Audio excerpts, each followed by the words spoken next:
This video is sponsored by Classic Football Shirts, the best place to get your classic and vintage football shirts. To get cheap retro Palace shirts, click the link in the description below.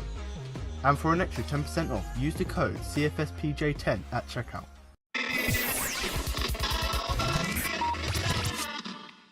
Hello and welcome to the Crystal Palace podcast. I'm Alfonso Greenbrook, and in today's podcast, I'll be looking over the game against Chelsea by bringing you my match review, player rankings and my man of the match. As well as this, I'm also going to bring you interviews with Roy Hodgson, James Tompkins and Aaron Wan-Bissaka after the game. So let's begin.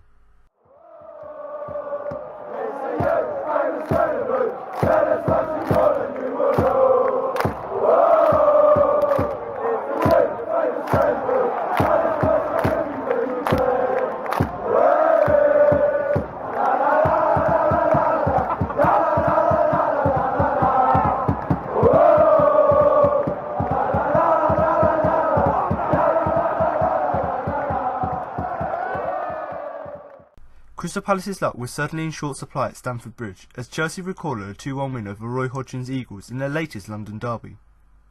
Willian opened the scoring with his 12th goal in his last 17 starts, wherein he saw a shot bounce off the post before finding the net, and then an own goal by Martin Kelly put the host 2-0 ahead at the break. But Roy Hodgson's team were much improved in the second half, and nearly pulled one back when Alexander Sørloth struck the post minutes after the restart. The striker then had a goal controversially disallowed 5 minutes from time, but Patrick van Aanholt did net against his former club in the final minute, but time ran out as Palace pressed for a goal that would have claimed them a vital point in their basement battle. Chelsea began in the ascendancy, and N'Golo Kante had a spectacular shot that Olivier Giroud dangled a leg at, but despite the distraction, Wayne Hennessy managed to block it with his midriff before making a routine stop from Willian, but on 11 minutes it was the Eagles who nearly found a way in front. Van Aanholt's throw was flicked on by Christian Benteke into Andros Townsend's path, and the winger instinctively wrapped his boot around the ball in a half volley, but unlike against Manchester United 5 days earlier, he couldn't quite notch the opener and rippled the top of the net. In red-hot form, Willian continued to take aim, and after threading a grass cutter straight at Hennessy and blazing into the shed end, he finally got his eye in on 24 minutes. Afforded too much time to bring the ball in field from the left flank, the Brazilian drove a 25-yard shot through a sea of legs and past the fingertips of a fully stretched Hennessy, and the ball kissed the base of the post before, unfortunately for the Eagles, trickling into the net. And just 7 minutes later, Palace's luck deserted them once again when they fell 2 goals behind. Marcos Alonso sped down the left and saw his centre dummy by Willian before Eden Hazard teed up Zabacosta. His blast was inadvertently cleared by Kelly into Hennessy before ricocheting off the back of the unfortunate defender as he attempted to scramble it off the line. Only a good block by Aaron Wan-Bissaka prevented Alonso from adding a quick-fire third, and on the stroke of half-time, a fantastic goal-line clearance by James Tompkins denied Giroud his customary goal against Palace, after Hazard had weaved some magic, and from the resulting corner the Belgium did find the net but was ruled offside, as Hodgson's team escaped into their changing rooms just 2-0 behind. Needing something to spark his team into life, the Eagles boss introduced Wilfried Zaha at the break for his first appearance in 5 weeks after his knee injury, and within minutes he made an instant impression. The winger's presence forced a mistake by Christensen, which allowed him to play in Sørloth, who hammered the ball past Thibaut Courtois. But again, fortunes favoured the Blues as the Norwegian rattled the post. Having proved they were capable of finding a way back into the game, the visitors couldn't afford to concede again, and another diving block by Tompkins was necessary to prevent a man-of-the-match Willian from ending an end-to-end flowing move he originated, and Hennessy produced a stop with his legs to deny Hazard when he latched on to a Giroud flick-on. However, Palace was showing much more threat after the restart, and Van Aanholt saw a snapshot from the edge of the box troubled Courtois, and their extra emphasis began to concern the home crowd, who were getting restless as the third goal failed to arrive. Willian continued to pepper the Palace goal, and Hennessy did well to push away a curling free kick on the hour mark, before Giroud headed over a cross by the influential Brazilian. And then the striker was the latest to strike the upright when he connected with an Alonso cross. A pulsating second 45 continued to resemble a basketball match, and 5 minutes from time Sørloth fielded the ball past Courtois into the far corner. However, his celebrations were cut short due to Anthony Taylor penalising Jara Reedwood for a high boot on Gary Cahill, despite the Chelsea skipper diving low to clear the ball. However, a minute from time a grandstand finish was set up, when Zaha received the ball in the centre of the pitch and swept it out to Patrick van Aanholt, who was galloping down the left. And he fed the ball through Courtois' legs to score in consecutive games, but despite 3 minutes of stoppage time, Hodgson's team couldn't quite conjure up another chance and returned to South London ruining their misfortune.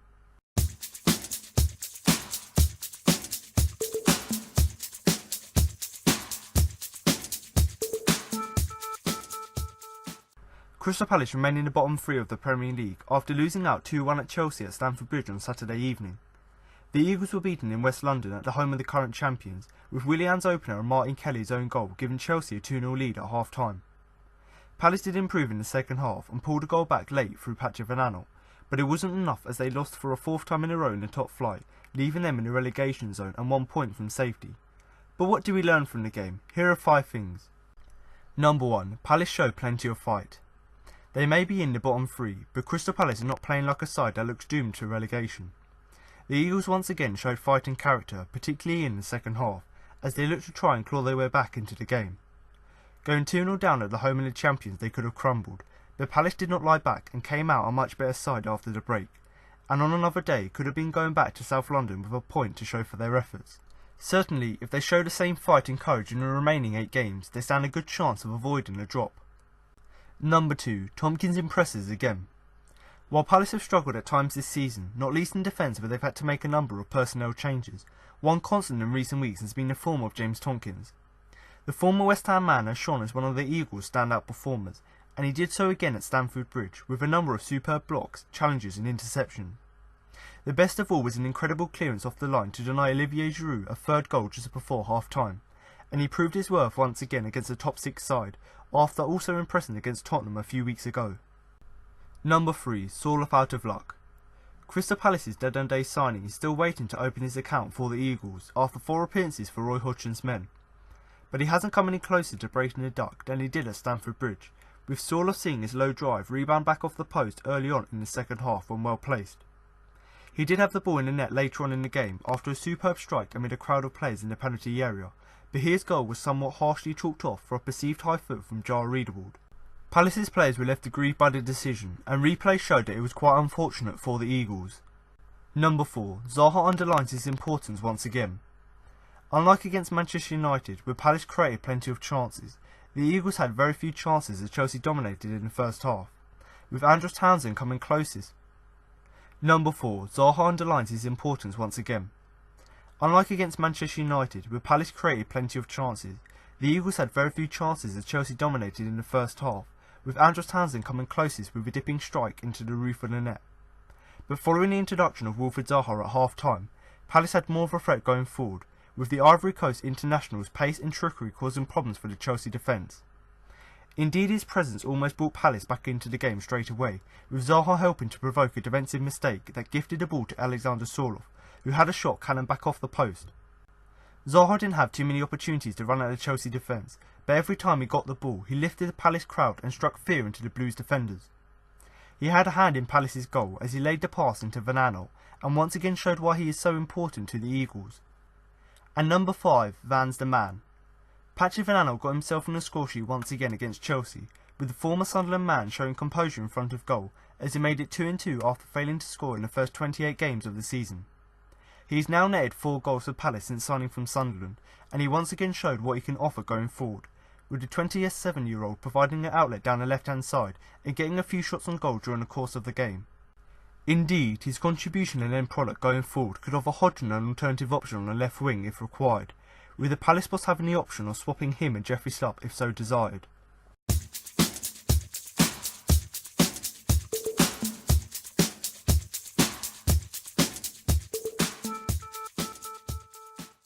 So I'm now going to move on to the player ratings, but before I start, don't forget you can follow us on Twitter and Facebook at Crystal Palace for all the latest Palace news. And also, if you're on Facebook, do feel free to join our Facebook group, which is a really great place to join in with discussions and also share your opinions with other fans. And much like a forum, it's also a great place to upload any videos, photos and any news articles you want to share with other Palace fans. Then of course do join the Facebook group because it's a great place to do so. So like I said there, if you are someone who wants to keep up to date with all the latest Palace news, whether that's transfers, player interviews or anything about the club, then of course do follow us on both our Twitter and Facebook pages to keep up to date.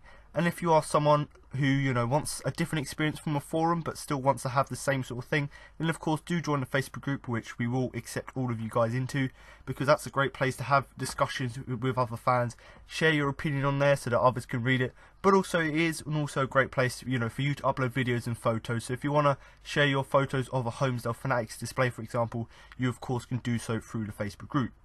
Now, another great place to share your opinion is in the YouTube comments. So if you are listening to the podcast on YouTube, then do feel free to drop a comment below the video with your player ratings, where you rate the players' performances from 1 to 10, with of course 10 being the best. And this is so that I can, rather than just having my opinion of the game, I can come back and see what the listeners thought about the game, and obviously compare how you rated the players' performances and compare that to my own, and see whether we had a sort of similar outlook of how each of the players performed.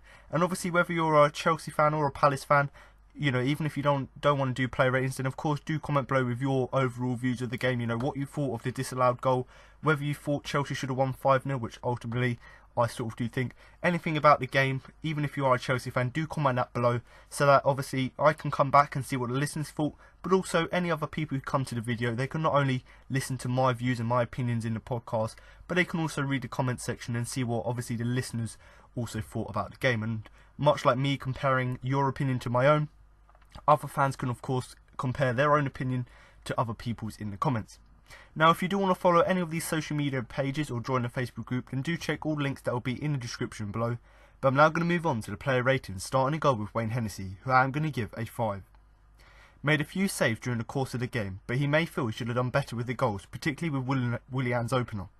So Wayne Hennessy here, I've given him a 5, and over the last sort of few weeks, before that he was on a good run of form, but the last sort of 2 or 3 weeks he's been coming up for quite a lot of criticism, and that's purely because his form ended, and he started to let in a few sloppy goals, and this is exactly what he done here against Chelsea. But before I go on to talk about them shaky moments, I must say that although people will criticise him for this loss, I don't think there was much he could have done, purely because of how well and how much control, let's say, and how much Chelsea dominated again. There wasn't really much that Hennessy could do, but I still thought that actually throughout the course of the game, and the thing that made his performance a 5 rather than a 4 is the fact that he made quite a lot of saves throughout the game, and especially in the opening. There was a few chances from Hazard, a few from Giroud, where of course Hennessy made himself big, made a few important saves, and of course that's important in terms of keeping us in the game. But because he let in the goal, and obviously he played his part in the second own goal, because of that, obviously you've got to put a bit of fault on him. But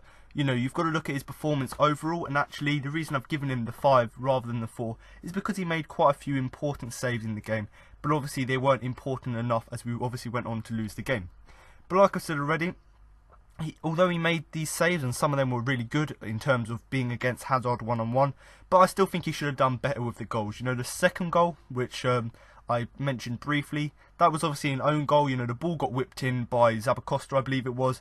A great dummy by Hazard to get the ball to Zappacosta. He's literally put it across the face of goal, and Hennessy really for me shouldn't be diving there. He should either try to catch the ball or he should let his defenders clear it, but instead Hennessy goes to ground, he gets a touch on it, so it deflects off Kelly, back off Hennessy's head, back onto Kelly and into the goal for an own goal. So really for me, obviously you could put a bit of blame on Kelly because Kelly's the guy who scored the own goal, but the fact that Hennessy went to ground when actually it wasn't necessary for him to do that. It would have been easier for Kelly, who is in the right position, it would have been easier for him to clear it. So personally for me, you've got to put 50-50 on the blame between Hennessy and Kelly for that goal. And obviously the first goal, obviously it was a great strike from Willian in terms of hitting the ball from the edge of the area, obviously past a massive group of people in the box, managed to hit it in the far corner off the post and in. Arguably you could say that he should have done better with that, and I'm sure he'll be disappointed in the fact that he didn't get to save Willian's shot. But if you look at it, like I said already, because there were so many people in the box, it's obviously quite a difficult sight to see. And actually the fact that the shot took a deflection obviously meant that it went slightly off target, and if it hadn't have taken that slight deflection, it probably would have, Hennessy probably would have caught it, because he was at full stretch. He almost got the ball that went in anyway, but obviously it just went past and deflected. But also, if it hadn't have taken that deflection, I'm sure that Hennessy would have been there. So you could say he was unlucky for that goal, and personally for me, he'll be particularly upset, I suppose, with his performance in the fact that he missed that goal. But the second goal for me is really just really epitomised our first half performance and how bad it was. The fact that the ball just got whipped in, it came off, it sort of ping-ponged off 2 players and eventually went in for the own goal. But overall, Hennessy's performance, I know people want to criticise him and he is a scapegoat, but I personally, because it was a whole sort of team performance that was quite disappointing, I'm not going to put too much of the blame on Wayne Hennessy. But overall, other than a few good saves here and there and a few shaky moments where, he obviously let in the 2 goals and a few times where he flapped, overall it was quite an average performance from him, and I do think he deserves a 5. Now to move on to the right back, Aaron Wan-Bissaka, who I am going to give a 6. Again did well at right back and made a couple of good challenges and blocks, including one to deny Zappacosta a third goal in the second half. So Aaron Wan-Bissaka here, I've given him a 6, and much like his performances have been, against Tottenham, against Manchester United, you would expect him coming in for his Premier League debut and obviously his second Premier League game. You would expect him not to play that well when you consider he's never played Premier League football again. But once again, playing against the champions here, 3 consecutive games against top 6 sides in a row. Once again, he didn't look out of place and put in a really good performance here against Chelsea. And the reason I've given him a 6 is because unlike against Manchester United and against Tottenham, he wasn't fantastic in this game, but I still thought he looked part of the team and he actually done quite a good job playing in that right back role. But once again, like I've said already, done a really good job at right back again. In terms of our first half performance, it was overall from the whole team quite disappointing, so I'm not really going to blame him too much there. But in terms of the second half goal, when actually trying to push and get a goal, get a consolation, and arguably it should have been the equaliser, but I still thought he'd done a great job, not only defensively but in terms of going forward, supporting the attacks, and actually there was 1 or 2 crosses in particular which were obviously quite good from the youngster. But the thing I want to highlight defensively about his performance, and the main thing really that stood out for me, and the main reason I'm really impressed with his last 3 games, is just the amount of good challenges and blocks he makes in the game. And these are really important. Obviously against the champions you're going to have to defend really resolutely. I thought he obviously done that, but the fact that he made these challenges to restrict Chelsea, and the fact that he made blocks at important times to stop that cross going in or to stop that attack, the fact that he done these little things, obviously managed to contain Chelsea and ultimately meant that Chelsea, even though they had loads of chances, they had less than they obviously could have had. Now one block in particular which was fantastic was one from Zappacosta. Obviously Zappacosta down that right hand side for Chelsea was causing lots of problems, putting balls into the box every opportunity he had. But I still thought that Aaron Wan-Bissaka, there was one block in particular where he was obviously able to get behind the ball and clear it. That sort of commitment from a youngster is great to see, and like I've said, he doesn't actually look out of place in the first team squad purely because of how well he's playing. And you could argue arguably that actually over the last 3 games he's other than Patrick van Aanholt and maybe James Tompkins, he's obviously been one of our best players, and long may it continue, because I think when you've got a youngster, it's either going to go one way or the other. They're either going to be proved not good enough or they're going to be outstanding. And at the moment, Aaron Wan-Bissaka is, tilting towards that outstanding place. And personally for me, because Wan-Bissaka is playing so well, I don't see any reason why when Joe Ward comes back from injury, or why Fosu-Mensah should start rather than being on the bench. Because actually I thought that Aaron's doing a fantastic job and he does deserve to keep his place there. Now obviously the only downside about his performance, and the main reason I haven't given him a 7 as opposed to a 6, is personally just his positional play. Although he was quite good in terms of making blocks and challenges, most of the time that's because he went so far forward that he had to track back and had to put his body on the line to make challenges. Now of course that commitment's great to see, but because he was obviously positionally unaware and a few times he was too far forward, or other times he stayed back rather than going forward and helping the attacking players. So obviously he got his positioning play slightly wrong in the game, but I still thought that the fact that he tried hard and he was still able to get back when he was in the wrong position, that was of course great to see. And like I said already, I thought he was defensively fairly solid, so once again doing a good job there in that right back role. But overall, I think it was another good performance from him, and like I've already mentioned, I think he should keep this right back place in the upcoming weeks, possibly till the end of the season you could say, and maybe on to next season, because I personally think Fosu-Mensah, he's been hot and cold this season, and I don't see any reason why, with him being out of form and with Aaron Wan-Bissaka playing so well and having confidence, I don't see any reason why he shouldn't start in that right back role. So Aaron Wan-Bissaka here, the young right back, a 6 for him. Now to move on to the centre back, Martin Kelly, who I am going to give a 5. It was unfortunate to see the ball ricochet off him for Chelsea's second goal, but had a job to contain Chelsea as they piled on the pressure. So Martin Kelly here, I've given him a 5, and much like the performance of Wayne Hennessy, it was quite a disappointing one from him.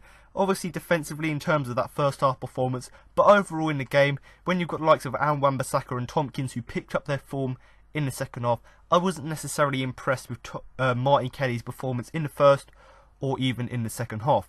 But in terms of the second goal we conceded, obviously that was a own goal by Martin Kelly. I personally think it was quite unfortunate. Zappacosta's put the ball into the area, and I've already mentioned that Hennessy should be leaving that for his defenders to clear, but instead he dived. Because Hennessy's dived, the ball's ricocheted off Kelly, back off Hennessy, back onto Kelly, and gone in for the own goal. So it was quite unfortunate, obviously, to see the ball come off him. You know, it wasn't like it was an absolute terrible mistake in terms of missing a clearance or taking a massive deflection. It was quite unlucky in terms of the ball came in at pace, it deflected off one player, another player, and into the goal. So that was quite lucky in that respect. But to be honest, he had one job, and that was to contain Chelsea. But out of the 4 defensive players playing in that back 4, I personally think he's the one to most at blame, because obviously when Chelsea piled on the pressure, I don't think he contained him as much as we would have liked in terms of stopping Chelsea's chances. And obviously in terms of restricting Chelsea's chances, you've got the likes of Willian, who obviously scored the first goal. We left him so much space in and around the box that he took loads of shots. The majority of them in the sort of first few minutes of the game went over or got saved by Hennessy. But because we kept giving him shots, on the edge of the box, eventually he was going to score with one of them. And because we didn't close him down, he eventually went on to score. So although you could blame Milivojevic for not closing him down, I personally think Martin Kelly, playing on that side of the fence, he should have been the guy to at least... Obviously he got a deflection on that goal as well, but it wasn't a known goal. But he should have at least tried to at least block the shot or close down...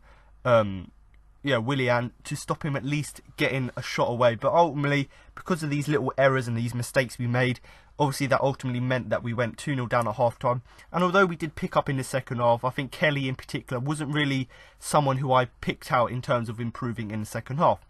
But the one good thing I suppose I could pick out from his performance is that he was much more aggressive than he usually is. For once in the...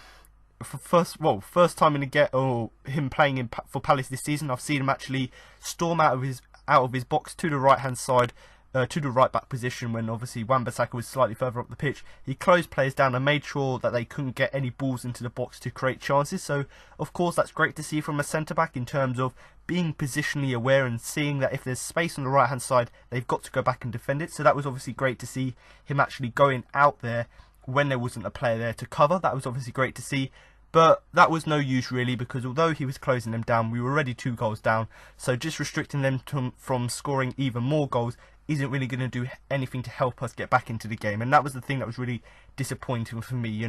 Loads of other players picked themselves up and were much better in the second half, but Martin Kelly wasn't quite this player who was able to get us back into the game. So ultimately for me, quite a disappointing performance from him.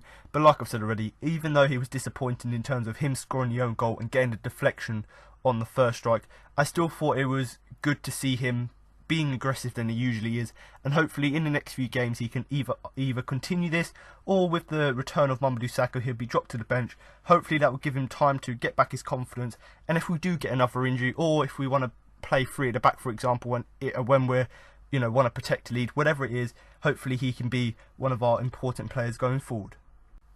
Now to move on to the centre-back James Tomkins, who I am going to give a 7. Amid a fairly average team performance from Palace, the former West Ham man stood out as the Eagles' best player.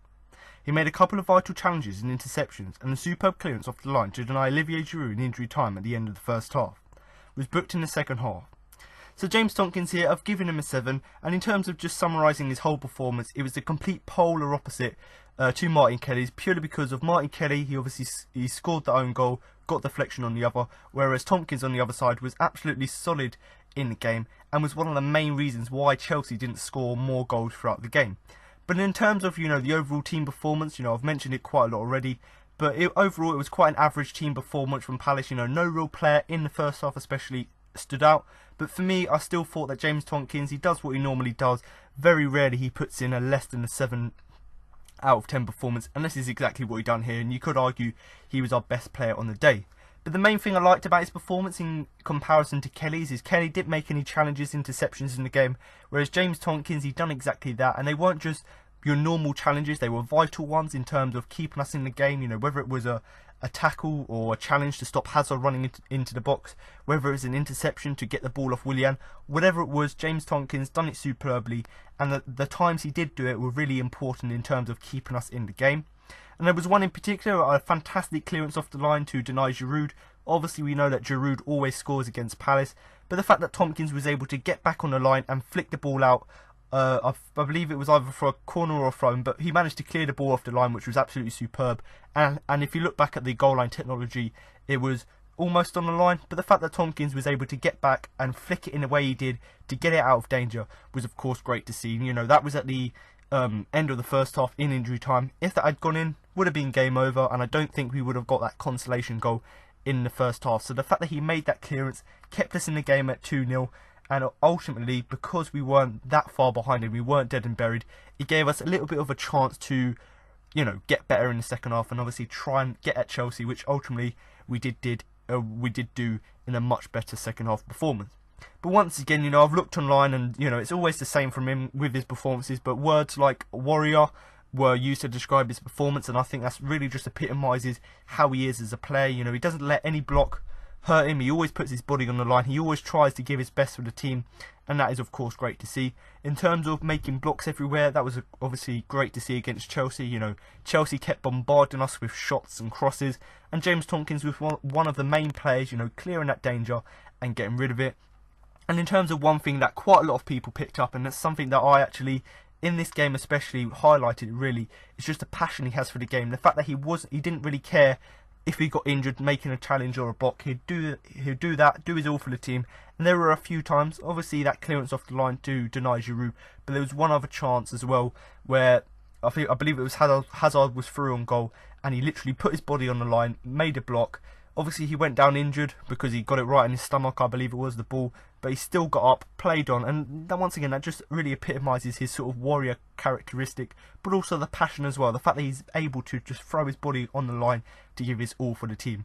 So James Tompkins here, a hot contender for the Man of the Match award, but once again, even though it was a fairly average team performance, I still thought that he stood out for me with his interceptions and blocks, and for that, obviously clearance from Olivier Giroud as well, that just gives me an automatic +1 for him, and really just epitomises how good he was in this game, the fact that he was able to stop that chance from Giroud. But once again, James Tompkins here, a 7 for him.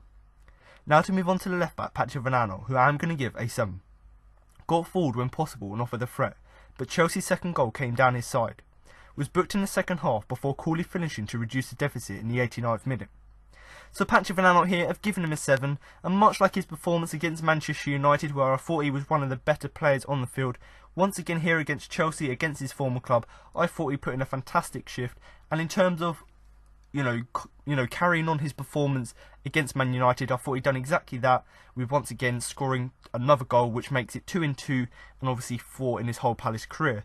But the main thing I liked about his performance, and the main reason I've given him a 7, is although he was playing at left back and we obviously had to be quite tight in terms of stopping Chelsea, I still thought that he got forward quite a lot. Whenever possible, he went forward and he tried to you know, offer a threat, whether that was running to the byline and putting a cross in, or whether it is just running to the halfway line, looking for options, then passing the ball, you know, down the middle or over the top to get an attack going. So whether it was, you know, like I've said, running down the flank or cutting inside and passing the ball out, whatever it was, I thought he offered quite a good threat going forward.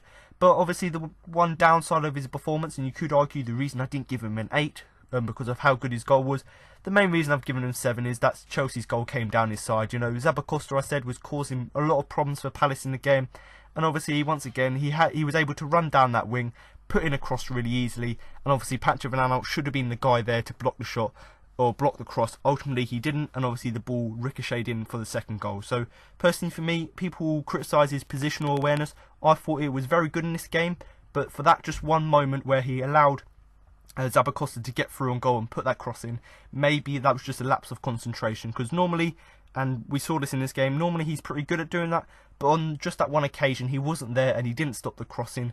And like we've seen with Palace quite a lot this season, if we let crosses into the box, we're eventually going to concede, and that's exactly what did happen here.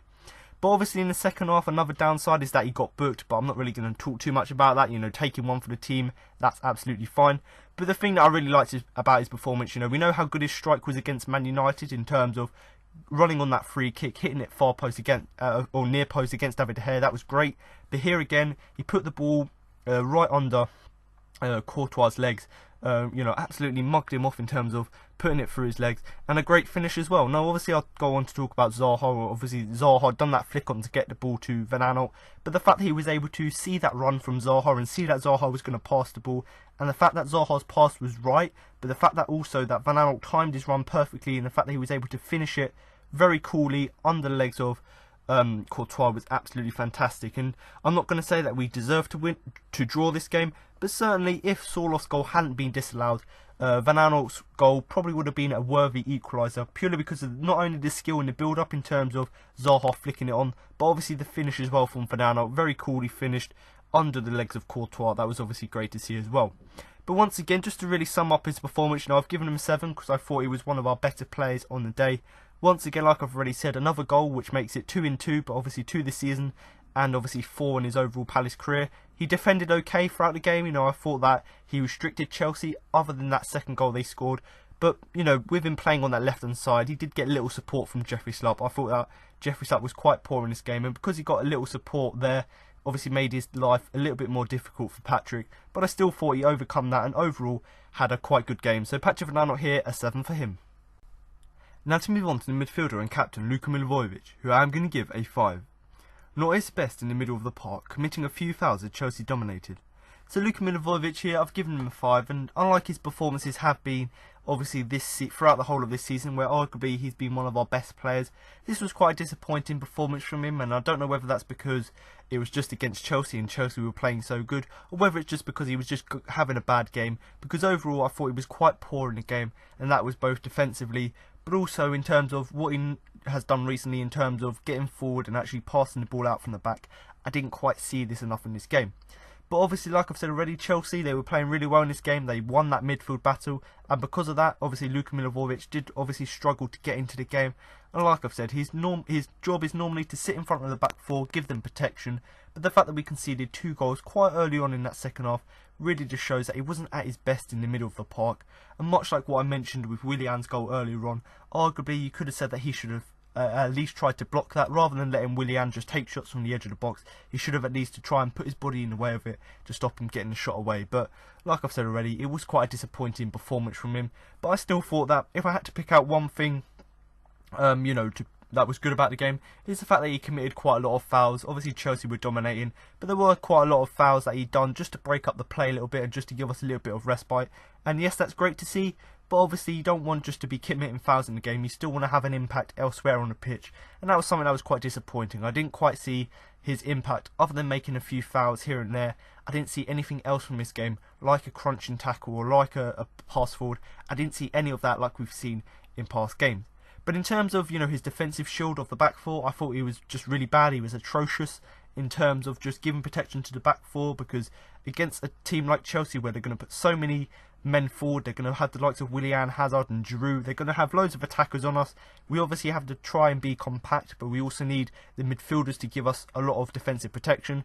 And obviously Luka Milivojevic failed to do that, purely because, he was having a bad game, and it wasn't really the best game from him, but also not really the best performance. And maybe some people have argued, I've looked online, yes, he's been great this season, but maybe the last sort of 2 or 3 games he's been quite disappointing, and he's had a little bit dip of form. But I still thought that, even he is an important player for us, and, I still think that even when he has an off game, he still has some sort of impact. And the fact that he's the captain, and the fact that we were able to get back into the game, obviously he's got that captaining skills to get the team revved up. But obviously maybe this was a slightly disappointing game, but hopefully in the next few weeks he, sort of puts this little bit of bad form behind him and actually, goes out and actually has a fantastic game against Huddersfield, because his role against Huddersfield is going to be crucial in terms of stopping Huddersfield and giving protection to the back four. So we didn't see that against Chelsea, but hopefully against Huddersfield he can get rid of this bad form and hopefully continue what he had at the beginning of the season, which was obviously good performances. But Luka Milivojevic here, I've given him a 5. Overall, not the best performance from him, but I still thought as a captain he was quite good. So do comment below what you think about his performance, and whether you do think with the return of Mamadou Sakho, whether you do think that Luka keeps the captaincy, or whether you do think the incoming Mamadou Sakho does get it as well. Now to move on to James McArthur, who I'm going to give a 6. As is customary for the Scottish international, who battled away in the midfield and was full of energy, but too much of that energy was used trying to contain Chelsea. So James McArthur here, I've given him a 6, and much like the performance of Milivojevic, he didn't necessarily have a lot of impact in the game, purely because of the onslaught Chelsea were giving us, but I still thought, what we normally expect from McArthur in terms of his energy and closing down of the opposition. I thought he'd done superbly in terms of doing that against Chelsea, and actually you could argue he was one of our better players on the day, purely because he was actually one of these players who looked up for the game and was at least looking like he was trying to get something from the game. But like he normally does, I thought he battled well in the midfield and, you know, like I've said, was full of energy, but much of that energy was spent trying to contain Chelsea. So because of how well Chelsea were playing, they were literally just passing around us. Because of that, MacArthur's sort of pressure that he normally does in terms of running at players and giving them no space, because Chelsea were just passing it around, most of that energy was just wasted purely because they were just passing it around and we actually weren't able to contain Chelsea. But in saying that, when you look at his midfield partner in Milivojevic, you know, it was a complete opposite performance. You know, Milivojevic looked a bit off the pace and wasn't really playing like he normally does, whereas MacArthur, on the other hand, he still had that energy and he was still trying to do his best to contain Chelsea. And out of the two players, I thought that MacArthur done the better job trying to contain him. But, you know, this is what we always expect from him, and it's great to see the consistency he has in all of these games. But personally for me, obviously Loftus-Cheek coming back, Mamadou Sakho's coming back, obviously Wilfried Zaha's back now. So we've got a few players coming back, and Johan Cabaye as well. So obviously there's a little bit more competition for places. And personally for me, I think that MacArthur, he hasn't necessarily been outstanding in the last 3 games, but he's been important. But I do think maybe this skill and the technique of Cabaye may be more useful in our upcoming games. So maybe I could see MacArthur drop to the bench, but what an option that would be. You know, having MacArthur's sort of energy off the bench could actually help us to get back into games. So maybe with the incoming players coming back into the squad, maybe MacArthur will drop to the bench, not because he's been bad, but just because we have better options, and hopefully that will actually give us a little bit more of a impact off the bench, which would obviously be quite helpful. But overall, you know, if I had to summarise his performance, you know, I'd say he worked hard, which is of course great to see, and he also covered a lot of ground, which is also a great thing. You know, Chelsea were passing rings around us, but the fact that he was nevertheless, he was always chasing them down and always putting pressure on them, that was obviously great to see. But also the main thing I really like about all of his performances, and especially this one against Chelsea, is just the amount of energy he has. The fact that he's able to, you know, even if we haven't got the ball, even if we don't have the chances because we're restricted, he'll still give his all, still have lots of energy, which once again is so good to see. So do comment below with your thoughts on MacArthur's performance and whether you do think that Loftus-Cheek or Johan Cabaye comes straight in to replace him. And like I've said, these players, I do expect them to replace MacArthur, but I still do think he'd be a great option off the bench. So do comment below with your thoughts about that. Now to move on to Jeffrey Schlupp, who I'm going to give a 5. Was short of energy at times and struggled to make much impact in the game.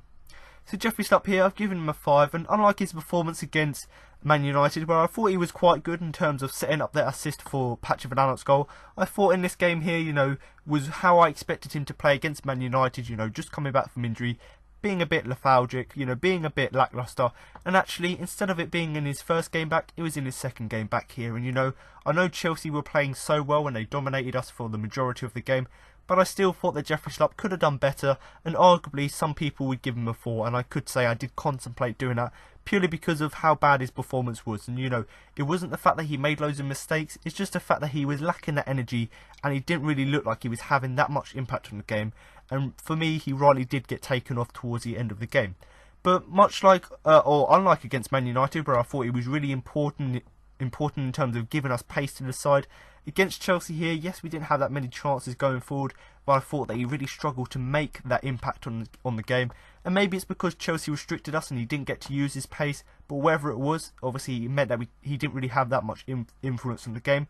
But in terms of the first half especially, you know, I've talked about a few players being really bad in that first half. I thought he was abysmal in terms of his defending was bad, the fact that he left too much space when Van Aanholt went forward, you know, stuff like that I thought was not great to see. And when you consider, you know, I've criticised Van Aanholt for it, but when you consider the second goal came from down that side where Jeffrey Schlupp was meant to be overlapping and helping Van Aanholt defend, obviously you've got to criticise him a bit for that. And you know, I already said I've compared this performance against Chelsea to the one against Man United.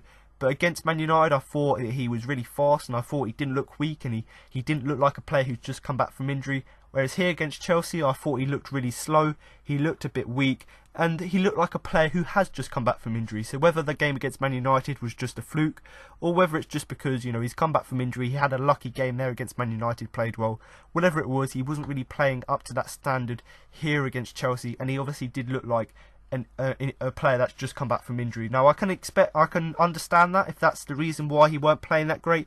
It just begs the question whether actually maybe it would be better to get him slightly more match fit and play someone like Jara Reedwald in the midfield instead.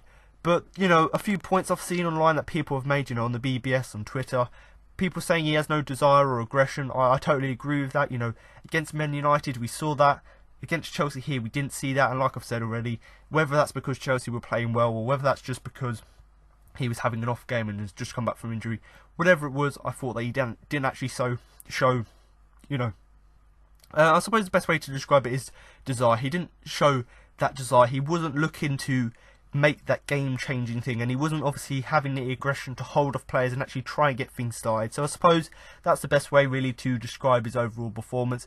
And, you know, even though I've criticised him quite a lot and I've said he possibly could have got 4, I still thought that he was slightly better in the second half. But like I've said already, it was a complete polar opposite between Man United's performance and the performance against Chelsea. You know, like I've said, Man United performance, just come back from injury, you'd expect him to play lacklusterly, but he didn't. But whereas here against Chelsea, you'd thought he'd be slightly more fitter, but obviously it was quite evident that he wasn't. And like I said already, no desire, no aggression. So overall, it was a really disappointing game from him, and rightly so. He did get taken off in the second half, but personally for me, I do think a 5 is a fair result. You know, I think it's a bit harsh to give him a 4 when you consider he was slightly better in the first half.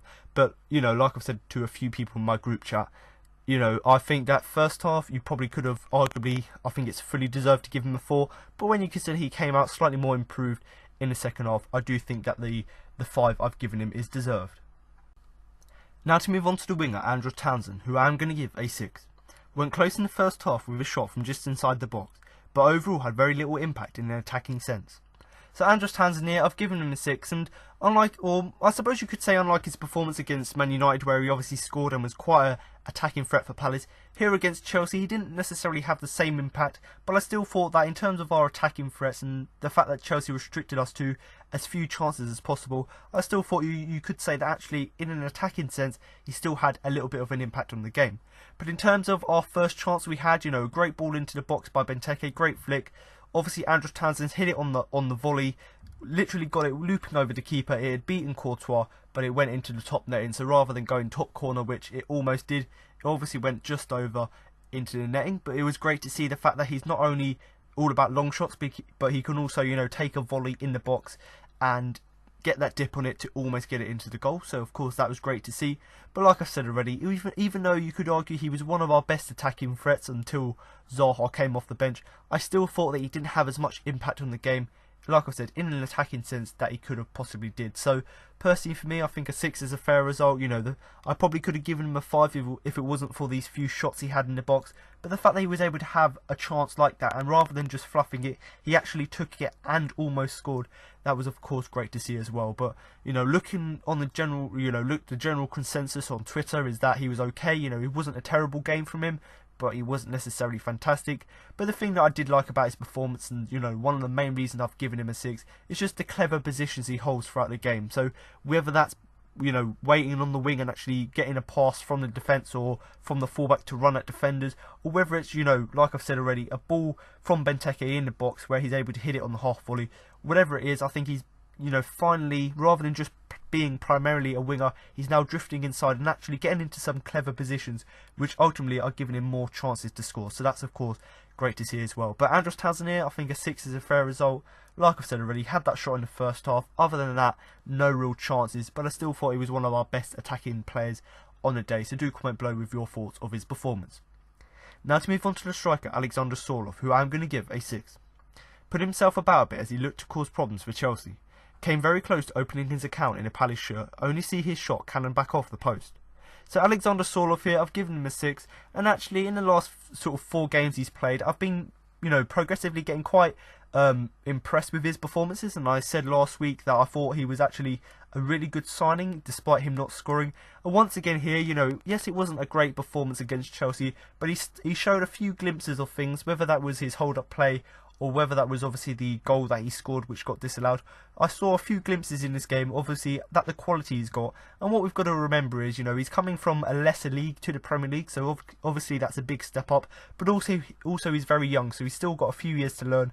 And I'm sure playing with Benteke, yes, he's not in form, but actually playing off someone like Benteke and actually the partnership they've got, hopefully that can develop him into the player. Because although he wasn't great against Chelsea, there were glimpses where I thought actually he could be quite a good player going forward. But the thing that I really liked about his performance, you know, he wasn't fantastic, but I've given him a 6 because I thought he put himself about a bit. So he was always looking to, you know, get forward whenever we had possession on the very limited chances we had. You know, he was always looking to cause problems for Chelsea. So whether that was, you know, getting a ball from the likes of Townsend or Slop, or even Van Aanholt to that extent, whether it was getting a ball from them and actually running at the defence, or whether it was, you know, holding up the ball, having link-up play with Benteke, which arguably wasn't great, but the fact that they were able to have that partnership and they were actually looking to cause problems for Chelsea, that was of course great to see. And, you know, a thing that's really great about him is the fact that he's got fantastic height. He's an absolute beast. So him and Benteke should be able to, you know, dominate defences, and they've done it here against Chelsea in terms of winning that physical battle. But ultimately, holding up the ball, getting chances in the box, it ultimately didn't come to anything. But overall, you know, I thought that it was a very harsh goal to disallowed because he came really close to obviously scoring for Palace. He got the ball in the back of the net, but you know, the referee blowed it for Jara Riedewald's high foot, which is ultimately just it's just a stupid decision. I'm sorry, you know, people are trying to say that's a dangerous high boot from Riedewald.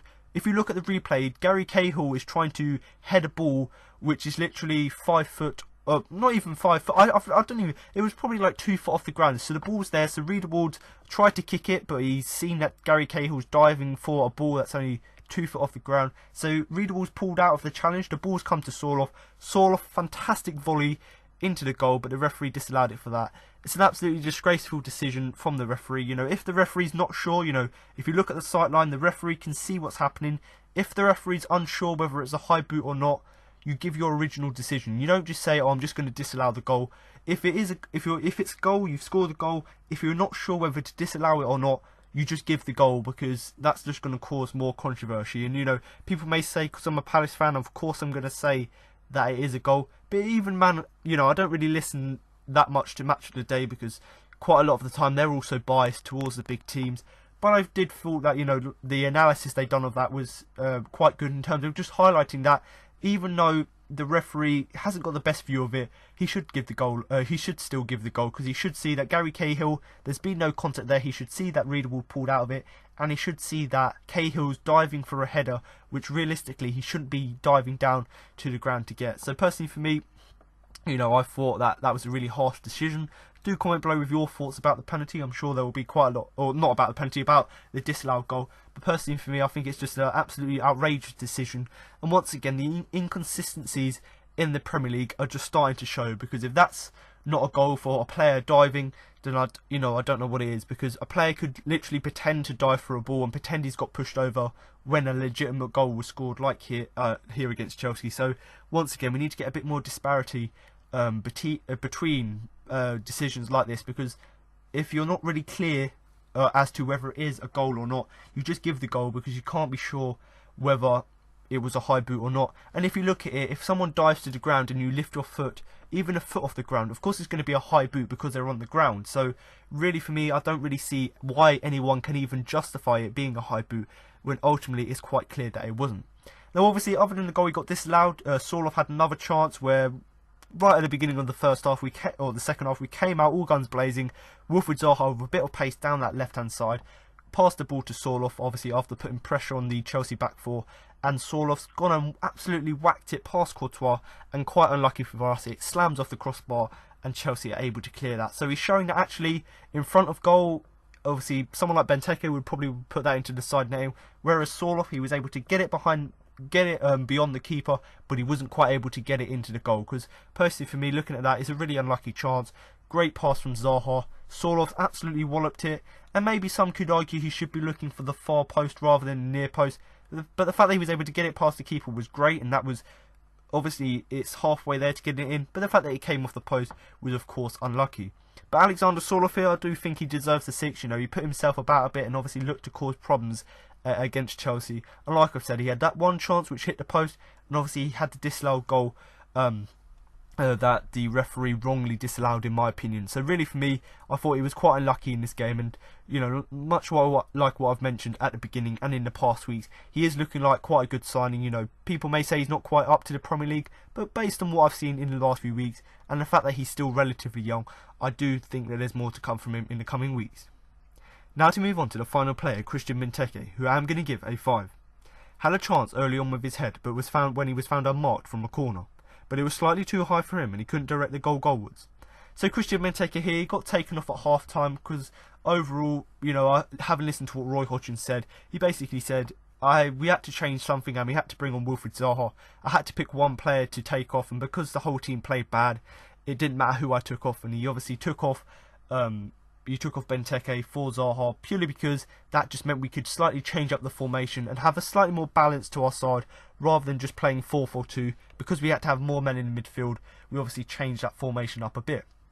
But obviously in that first half, I don't necessarily think Benteke was terrible. I personally would have liked to see someone like Jeffrey Schlupp go off and have Zaha in his place. But obviously that didn't happen. Obviously Zaha came on for Benteke, but I don't necessarily think he deserved to come off. Yes, he wasn't great, but neither was the whole team. But I still do think they had a few chances in the game that showed that the glimpses of what he can do, but ultimately nothing really came off. You know, there was one chance where the corner kick came in from Andros Townsend, great kick to the far post. He's headed it goalwards and he couldn't quite, you know, get his he couldn't quite get his direction right, because he got his height right, he got beyond the defenders, and the fact that he was able to run from the near post to the far post, get all of that space, and the fact that he was able to be unmarked was quite clever.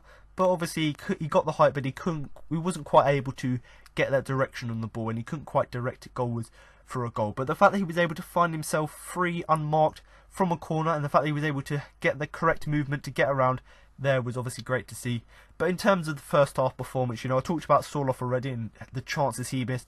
I thought that Benteke was marginally better than Sørloth in the first half. I think they were both sort of rated 5s in that first half. But I do think that if we had to keep one player on, I think keep Sørloth on, only because he's young, he's got a bit more pace than Benteke. And, you know, one of the things we need to attack Chelsea is not necessarily having physical players, because we're not really going to have the chances to put balls into the net, but just having that pace like Sørloth has, so he can link up with Zaha. And ultimately that decision proved to be right. Whatever you think of Benteke, I think the decision to take him off was right, because it gave Sørloth a chance to show us what he's made of. And like I said already, he missed one chance with it off the post, had the goal disallowed. So ultimately I think it was a good decision to take him off.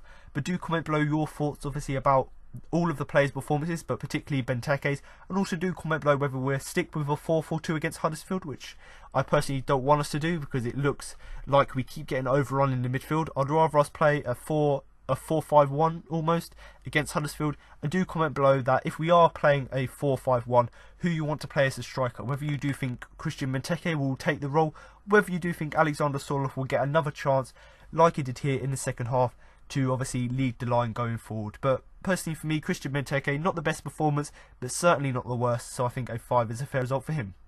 So I'm just going to move now to the subs, you know, briefly just talk about them. You know, obviously Wilfried Zaha, like I've already mentioned, came on from Benteke at half time.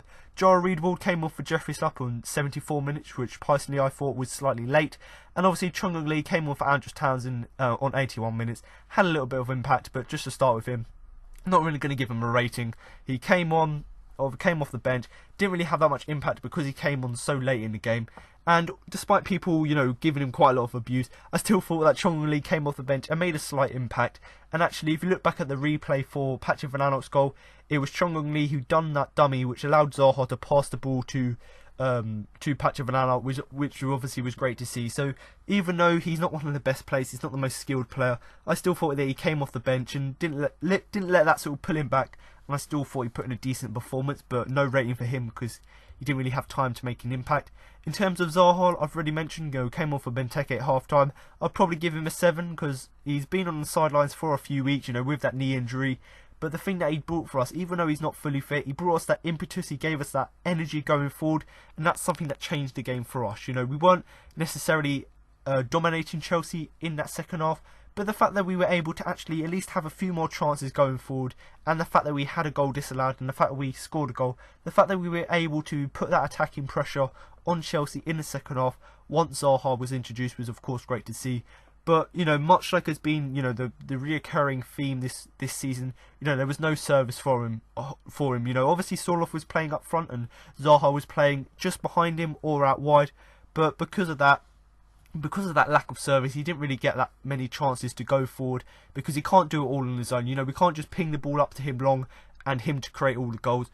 But what we did see is that whenever we do get the ball to him, whether that's in the centre of the pitch or outside, he can obviously create chances. You know, the first one in the first half, within the first minute, he's passed the ball to Sørloth after getting the ball off a defender, passed it to Sørloth, Sørloth hits the post, and obviously he was the guy who supplied that pass for Van Aanholt to score. You know, like I said, great dummy by Chong Lee to leave the pass, and obviously great pass by Wilfried Zaha to set Van Aanholt through. But like I've already mentioned, you know, I think I've given him a 7. I think that really is a fair result for him, you know, in terms of the impact he made off the bench, because ultimately you want your subs to make an impact, and he certainly did do that.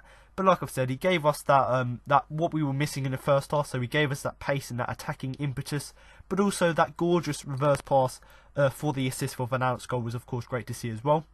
Now the other sub was obviously Jara Riedel coming on for Slup on 74 minutes. I'll just give him a 6 because I thought there was nothing special really about his performance. I thought he slotted into our midfield when we moved to a 4-5-1.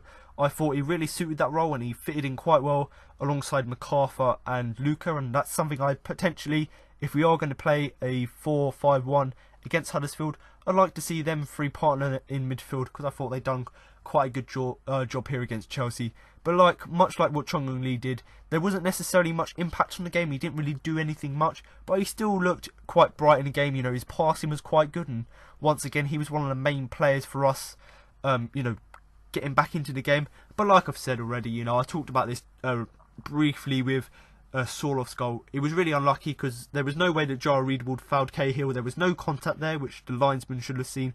But also the fact that Cahill dived to the ground and the fact that Jara pulled out of the challenge, which wasn't even high anyway, that just proves that really the goal should have stood. You know, I could understand if his foot was above, you know, above the chest, or if it was at the chest, and I can understand that. But the fact that the supposed high challenge was just a few foot off the ground, and the fact that Cahill was diving to get a ball that was only 2 foot off the ground, you've got to look at that rather than the fact that Cahill went to the ground. Because really, if that was at the other end of the pitch and that would have been a penalty, I'm sure Cahill would have been suspended, much like Niasse did, because that's a dive. So I don't see any reason why, if someone dives and they get a goal disallowed, I don't see why, you know, that should go without punishment, because we could have got into that game. I'm not going to say we would have got back to 2-2, but if we had got that goal and we potentially have got the equaliser, that obviously would have been great for the confidence, because I personally don't see any problem with that goal. So Jara Riedel was quite unlucky in that respect. But the 3 substitutions, obviously Wilfried Zaha a 7 for him, Jara Riedel a 6 for him, and obviously Chong Lee not really on the pitch long enough to make an impact, so I'm not going to give him a rating there. But obviously now just to talk briefly about the game and obviously just my overall perception and views of the game. You know, I've talked quite a lot about the penalties, so I'll put that behind me. But in terms of the tactics, you know, Roy Hodgson, for the majority of this season, he's got them spot on. But here against Chelsea, yes, the 4-4-2 worked against Man United. It didn't work here, and obviously he got all the tactics wrong. I personally think that away from home, I don't think we can play a 4-4-2 purely because the home side are going to be quite defensive. They're going to be quite tight, so there's no real chances of a 4-4-2 working. So really for me, Sørloth and Benteke away from home playing up front doesn't work. You know, at home it's fine to play a 4-4-2. You can go attacking at home and be tight in defence. That's fine. But against the champions away from home, I don't think you can really play them up front together, because although they do complement each other, I do think that, like I've said, away from home that doesn't really work. And like I've said, at home maybe you could it could work, but when you're away from home, you know, you need the pace rather than having 2 strikers up front. So really for me, I don't really see it really working or happening for us. But like I personally, you know, looking at this game, I think at home the 4-4-2 is fine because it's worked at home this season, and I think the 4-5-1 away from home will be perfect, because we saw in the second half when we switched to a 4-5-1, we looked more balanced and we had a better control of the game. So personally for me, play a 4-4-2 at home because it's shown clearly that it works, and play a 4-5-1 away from home because once again it showed here against Chelsea that actually that was the way forward. And even though I said that 4-4-2 is better at home, I don't want us to get a lot. I don't want to lose to Huddersfield again, and I don't want us to be overrun in the midfield. So I'd rather us just pack out the midfield and stop Huddersfield, rather than just trying to risk the attacking threat by playing a 4-4-2. Now, obviously, against Chelsea, they do play quite wide in terms of having, the wingers in terms of Willian and the likes of Pedro when he came off the bench, and obviously they've got Hazard as well. But also they have their fullbacks coming forward. So obviously we had so much a threat going down them two flanks. But because we were playing too narrow with the narrow banks of 4-4-2, it gave Chelsea too much width, and because of that, we resulted in us conceding one of the goals. Because if we weren't playing too narrow in terms of the 4-4-2, someone like Sørloth or Van Aanholt would have stopped Zappacosta putting that cross in, and we wouldn't have conceded that second goal. Because that was the thing, that was a repeating thing. Zappacosta, he had too much space down that side along with Alonso to get balls into the box. So rather than us playing narrow, we should have played slightly wider and actually should have matched Chelsea man for man, rather than just playing narrow and trying to be supposedly tight at the back. But I suppose, even though it's a bad first half and we went on to lose the game, it was only 2-1, and we've basically finished to get the long run now of playing the top 6 teams. We've only got Liverpool left, so we finally got these games behind us. And actually, although we did lose all of them, we actually put in good performances, which only could be a good sign going forward. But unlike against Manchester United, where our first half was good and our second half wasn't very good, here against Chelsea our first half wasn't great, but actually we were much better in the second half, and we had actually more impact on the game, and arguably should have had that other goal. It shouldn't have been disallowed, like I've already mentioned, for the foul. So ultimately we done so much better in the second half and probably deserved to get more from it if it hadn't have been for that disallowed goal. But the final really point for me is not necessarily about the game, it's just the fact that we've got 8 massive games coming now, so hopefully we can get something from these games, continue with these good performances, and like I keep repeating, we need to we've got the attacking threat, so if we can sort that out and get us scoring goals again, and with the players coming back from injury, if we can still remain tight at the back and be a threat going forward, then hopefully better results are to come. But like I've said, the next 8 games are massive.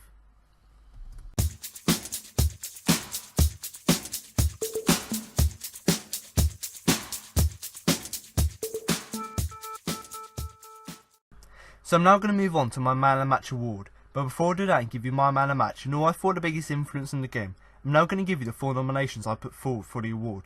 So as you've probably heard in the player ratings and obviously the match review before that, obviously it was a game of 2 halves really. In the first half, Palace were really terrible, it could have been 5-0, but in the second half it was a much more improved performance, and certainly the 4 players I'm going to talk to you about in a minute, I personally thought that they were some of the key players in terms of turning that performance around, because like I've said, first half was terrible, but actually the second half we got a goal back, and actually we should have had another goal as well, so it should have really ended 2-2, but whatever it was, the second half performance, we must remember, is much better. And you've got to look at the last 3 games. Yes, we've lost 4 games in a row, but actually 3 of them have been against top 6 sides. So the fact that we've only conceded 1 goal against each top 6 side is really credit to how well we've performed, because certainly against Tottenham, against Man United in the first half, against Chelsea here second half, these performances have been good. It's just been the performances have been lacking in other halves, or have just been lacking towards the end of the game.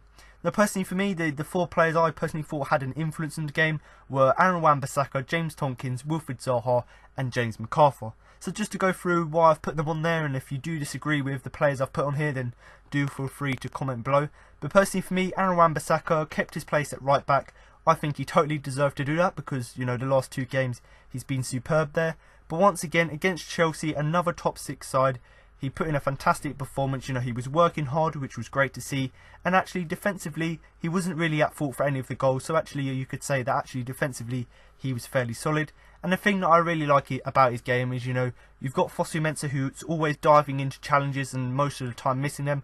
Whereas Aaron Wan-Bissaka actually puts in some really great challenges and blocks. And when you consider he's up against the likes of Alonso, Hazard, he's done a good job in terms of restricting them to the amount of chances that they had in the game. So personally for me, his defensive contribution in terms of challenges and blocks, that is something that he'd done extra or above the rest of the team.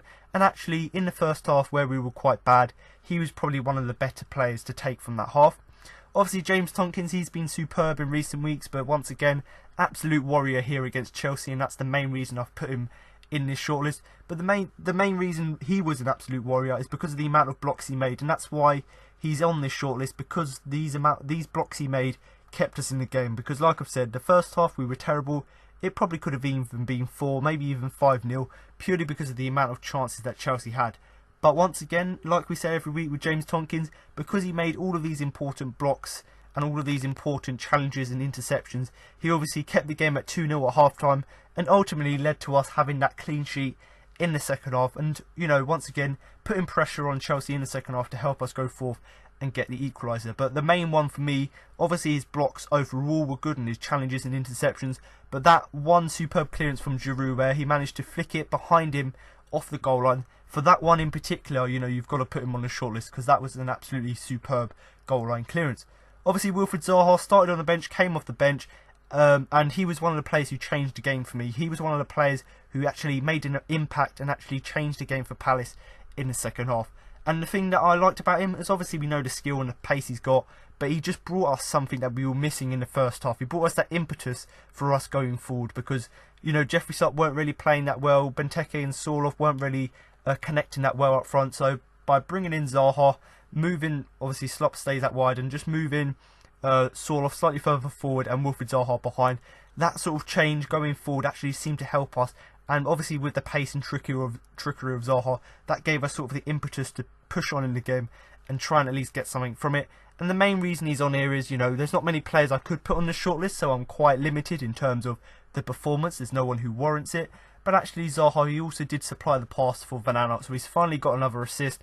And actually it was a great pass. The fact that Chongoli dummied it by leaving it, and the fact that Zaha was able to do sort of a back heel pass to Van Aanholt, which was superbly placed, that was of course great to see as well. And obviously James McArthur as well, my final nomination. I just thought, like he always does, his gameplay was full of energy. He covered a lot of ground in terms of trying to close down the Chelsea players.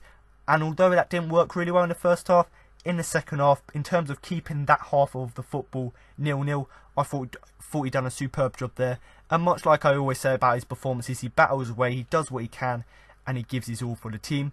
And in terms of, you know, the nominations, I could arguably put Van Aanholt here. I could arguably, you know, put a few other players on here as well. You know, Sørloth for hitting the post and having a few chances.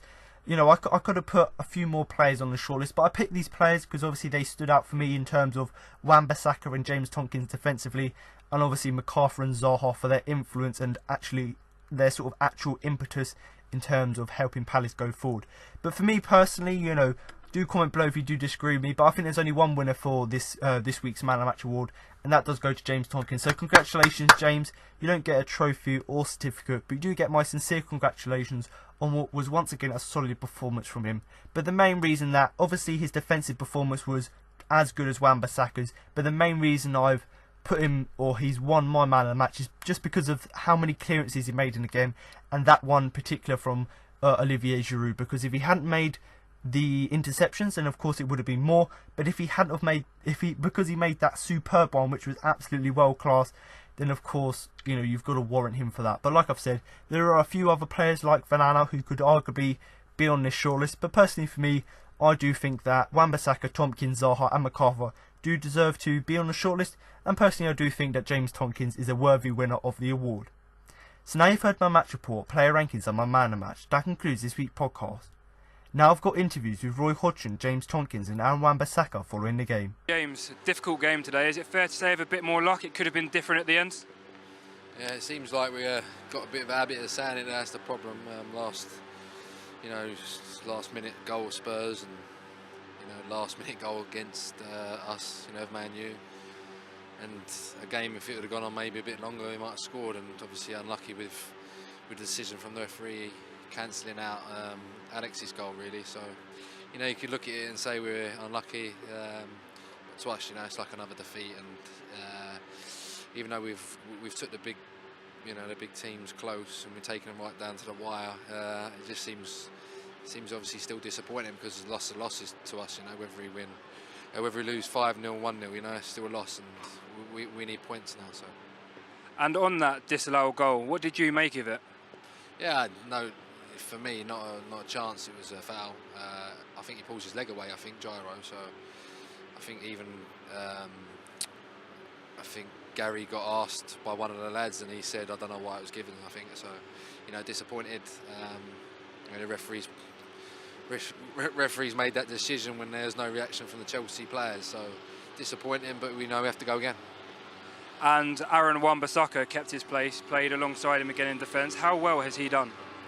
Yeah, I suppose everyone calls him young lad, but I suppose he's not young, but when he's come in, he's done brilliant, you know, and he's to come into the Premier League and play against the teams that he has, it takes some doing to, you know, have the performances that he has, and I think he's only going to get better, you know, with more experience,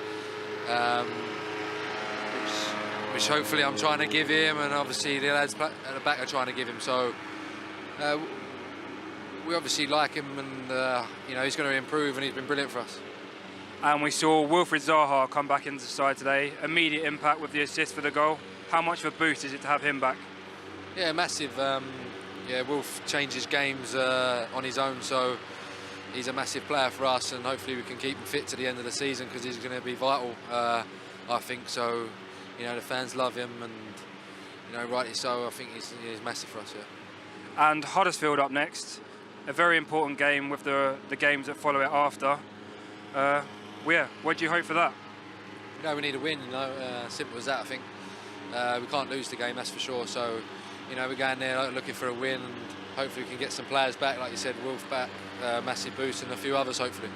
Aaron, kept your place again today against a good Chelsea side. How do you think the game went? I think we didn't start off that well, but we kept our heads in the game. Second half we went at it, gave it all we had, and I think eventually we'll get there. You've had 3 difficult games against teams high up in the Premier League. How happy are you with your own performance? I'm excited with it, but it's always a challenge, and that challenge I'm going to take and do what I can.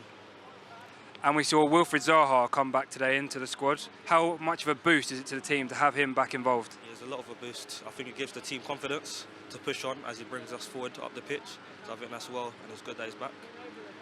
And Huddersfield up next, and an important run of games coming up as we come towards the end of the season. What are your hopes for going into that game? Personally, mine is to stay in the team again, carry on training hard, and we'll see what happens on that day. Roy, tough game today against a difficult Chelsea side. Are you pleased with how the team finished the match? Yeah, I'm very pleased with the second half. I don't think we were as good in the first half as I would have liked us to be. But certainly second half, it was a vast difference. I thought we really made a great effort to try and get back into the game, and with a little bit of luck we would have done that. You know, we had the shot that hit the post from Sørloth, and then of course we had Sørloth's disallowed goal, which everyone tells me should not have been disallowed. So, you know, we could have even come away with something. But I thought second half the lads did ever so well in terms of their fighting spirit, and of course we were playing towards our fans, and they were fantastic throughout the game, as they always are. You know, you don't get the feeling really you're playing away from home when they make as much noise as that, and they're quite right to say that you know, the Chelsea fans were pretty quiet during the course of the game, and that made the noise they created even more noticeable. And Wilfried Zaha came back into the squad today. How pleased are you to have him back involved? Of course, I'm delighted, and I'll be delighted too if we can get Saka and Loftus-Cheek and Kabay back in the squad as well, because our squad was stronger today. At least there were some options for me on the bench today, which I haven't quite had that level of options previously. So those things bode well, but we have some very tough games coming up, and we've got to learn our lesson from today, that the way we went about the first half, albeit we're playing against the top team, was not good enough, and it wasn't the type of performance we're capable of giving. And I think that was shown to everybody by the fact in the second half we did play as we can play, both defensively and offensively, and in the end, you know, Chelsea were probably quite happy that we didn't get the equaliser. And Aaron Wan-Bissaka kept his place in the side today. How impressive have you been, especially the opposition that we've faced the last 3 games? Well, he can't have 3 tougher games he's had. I think he's done extremely well. You know, I was concerned, you know, normally when you put young players in, you're looking, if you can, to give them a rest every now and again. But, you know, in the second half, I thought he dealt with things very, very well. And both him and Patrick were both pushing forward, giving us the width and the attacking options that we were hoping they would do, so much so that Patrick scored again. So I think Aaron Wan-Bissaka's got to be absolutely delighted with his debut in these last 3 games, and of course it will be up to the other guys now to vest the shirt from him. And finally, Huddersfield up next. How big is that game? Yeah, every single game is big, so you could virtually can this response and then just change the name of the opponent during the next 8 games. It's 8 games, they're tough ones, each and every one of them. If people think it's going to be easy now because we've got Chelsea and Man United and Tottenham out of the way, they're dreaming. The coming games will be every bit as hard, perhaps in a slightly different way. Maybe we won't face the real quality that those opponents are capable of, but we'll face other problems and other qualities that these teams possess, because like ourselves, none of them are going to want to go down, so they will be fighting for their lives. And the one thing we would definitely have to do is certainly match any fighting spirit, any commitment that they've got, and then to show the mental courage to have the confidence to play with the ball when we've got it, and not to try to play risk-free football by playing long balls and allowing the opponents to come back at us time and time again.